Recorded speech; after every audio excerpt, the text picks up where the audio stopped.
Welcome to your favorite off-season NFL program. Yeah, Law & Order Sports, where I am the judge, Judy, and executioner of all non-football but football-related infractions.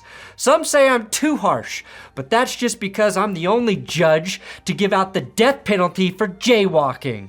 Now, I am lenient on violent crimes, but I have no patience for traffic violations, you sick sons of bitches. Today, though, we've got new details about the Cam Newton altercation, and the details will not shock you. Richard Sherman was arrested, and I will reveal which current active NFLer actually committed the worst crime of the weekend. Let's dive in.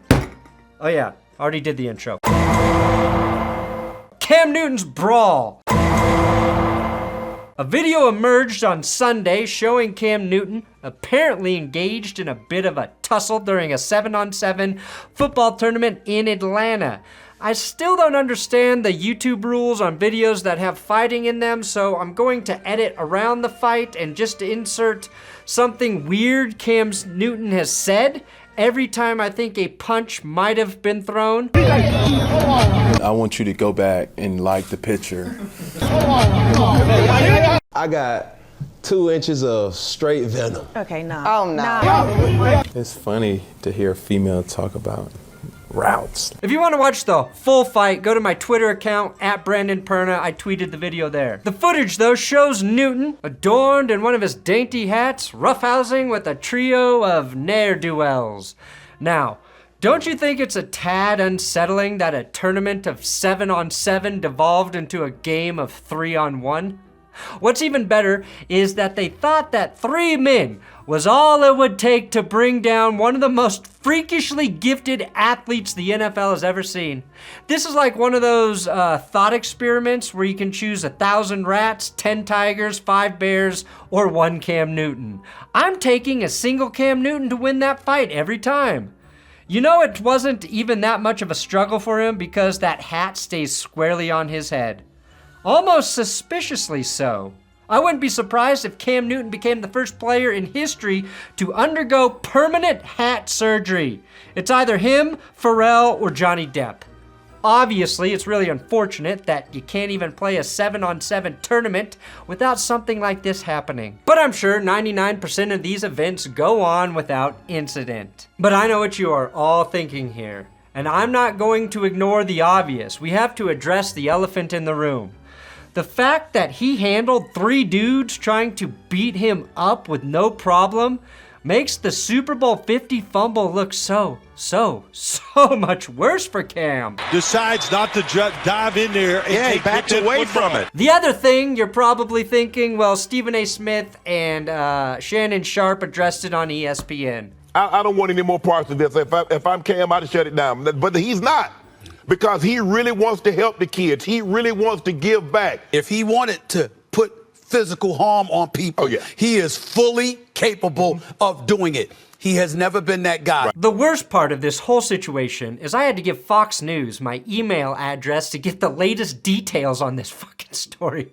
So no, I do go the extra mile, guys.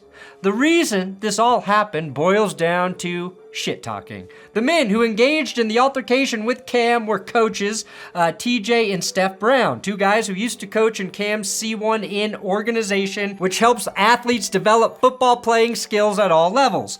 TJ and Steph used to work for Cam's C1N org, but they left in 2022 and formed their own 7-on-7 league because TJ's team beat Cam's team and nobody could handle winning and losing like adults. The shit-talking persisted in this current tournament last weekend and escalated the day after TJ's team apparently defeated Cam's team on Saturday. The fight happened on Sunday because the shit-talking just wouldn't stop. No arrests were made, no charges were pressed, and the 3 most important people at the event, Cam, TJ, and Steph, were all forced to leave by police. The best and most honest part of this story, though, is TJ explaining why he jumped into the fight. This is from Fox News. TJ said, if you're walking up a flight of stairs and you see a 6'6" guy grab your little brother trying to throw him down some stairs, you're going to intervene. It doesn't matter who you are, rather it be a punch, rather it be a push, rather it be grabbing him. You're going to do something. Cam and his representatives didn't respond to interview requests, but TJ and Steph both appeared very remorseful for their actions, talked about how they need to be better leaders, obviously, and reiterated just how relentlessly Cam Newton's shit-talking was. Not just for this event, but for all of their games. Which I believe, because if you recall, Cam has been seen engaging in shit-talking at his youth football events. Stop playing off. What? Oh, no. What happened in the Super Bowl? You're a free agent, Rick. You're a free agent. You about to be pulled. I'm Rick. You about to be pulled. I'm Rick. You about to be pulled. I'm Rick. How many rings you got? 9. I got a question. 9. Oh, shit. Oh, shit. We got the same amounts. And no, but we don't got the same bank account. But to this day, nobody has ever roasted Cam quite like You can be my backup. Excuse me? And make Panthers fans forget about you. And become your mom's favorite player. Whoa. And then we have Richard Sherman. Saturday morning, former NFL corner and current Amazon Prime analyst, Richard Sherman was arrested on suspicion of driving under the influence, as reported by the Seattle Times. One more DUI and Sherman won't even be able to be an Amazon delivery driver. Man, this electric vehicle is unbelievable. At 4:51 a.m. Pacific Time, Sherman was taken to King County Jail, and the Washington State Patrol stated that the incident is still under investigation with no additional info at this time. Now, Sherman allegedly admitted to having 2 margaritas, which I might believe if Sherman were pulled over at, say, 9:30 p.m., leaving a Mexican restaurant with his wife, but I don't know anyone driving home at 4:51 a.m. who was up all night on 2 margaritas. Also, when I was in college, we used to go to this Mexican restaurant called the Rio, and they would only serve you 3 margaritas because each margarita had 3 shots in it. But the funnier story would have been if Sherm was going to say work at 4:51 a.m. He was like, sorry, I know I was speeding, going 79 into 60, but I'm late to work at Amazon. And I've only had 2 margaritas so far, which is what I always have before work. You kind of need that when your boss is Bezos, right, officer? These are just my morning margaritas, because that would be the only other reason you would be driving at 4:51 a.m. on 2 margaritas. Sherman recently completed his 2nd year as an analyst for TNF's Thursday Night Football's pregame and postgame shows, while also contributing to Undisputed on FS1. This marks Sherman's 2nd arrest post his playing career, the first being in 2021 when he was involved in an incident where he allegedly drove his SUV into a construction zone, crashed, left the accident, and then attempted to break into his in-laws' house. Only the drunk driving part of that is alleged, because we all saw the Ring doorbell video where he definitely tried to break into their house. I'm pretty sure part of the deal for that too was Ring could use that for their commercials, for their new home security systems as well. It was weird. But Richard Sherman did plead guilty to 1st-degree negligent driving, 2nd-degree criminal trespassing, and speeding in a construction zone from that. The underlying incident happened in July 2021. That came with a 90-day suspended sentence and 2 years of monitored supervision per Pro Football Talk. Sherman is still in that 2-year supervision window. And as I dusted off my off-season law book, it says, that ain't good. My question is, where the hell was his supervisor?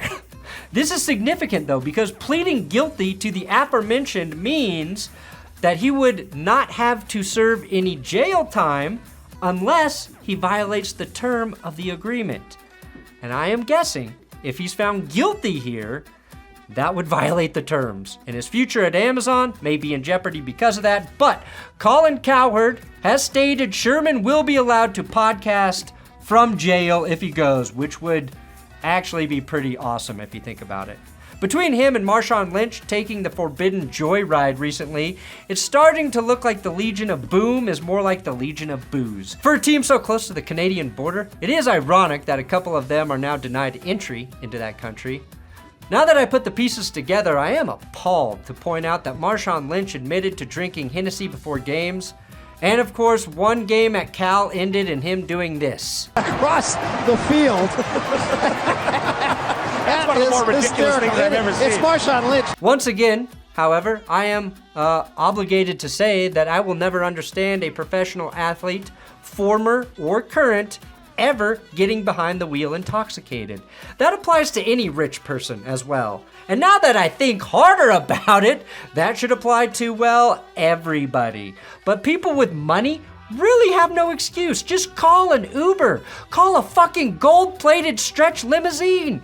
Everyone knows that a responsible celebrity like Taylor Swift never gets DUIs because she calls her private jet to get her home from the bar instead of driving 15 minutes back. And then, if there's any fuel left in that private jet, she has them burn it to keep her warm while she walks from the jet to her car.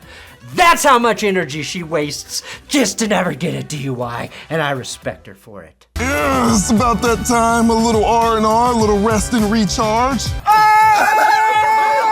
And finally, in what has to be the most heinous crime of the century, maybe, after winning back-to-back Super Bowls, Andy Reid is expected to return on a new contract with the Kansas City Chiefs to keep tormenting and torturing poor Broncos, Raiders, and Chargers fans for the foreseeable future as the richest coach in the league as the Chiefs chase a three-peat. And the worst part of Andy coming back, if those sick-ass, fuck-ass Chiefs get the three-peat, I don't think that motherfucker's retiring, because he's going to have many years left on his contract, and I think he's going to keep coming back until he believes he can't win a Super Bowl with that team, and I don't know when that will be. And I did a video about Mahomes as the GOAT, but Andy Reid has entered the head coaching GOAT conversation. A three-peat would be unprecedented, I give him that. But you know what would be even more impressive? Is if he took a third team to the Super Bowl as a head coach. Huh? Andy, you want to be the GOAT? Come to Denver and do it, you coward. You fucking coward. Come to the Broncos. Come to the Broncos and do it, you fucking coward, man. Why are you such a baby coward, Andy? Make Sean your Eric Bieniemy or whatever the fuck his fake job was and come coach the Broncos, Andy. Otherwise, you are committing crimes, and it's getting gross. Thanks for watching That's Good Sports. Please subscribe here on YouTube. This is the only platform that matters. So subscribe here so we can take it to the moon, where I hope Andy Reid goes next.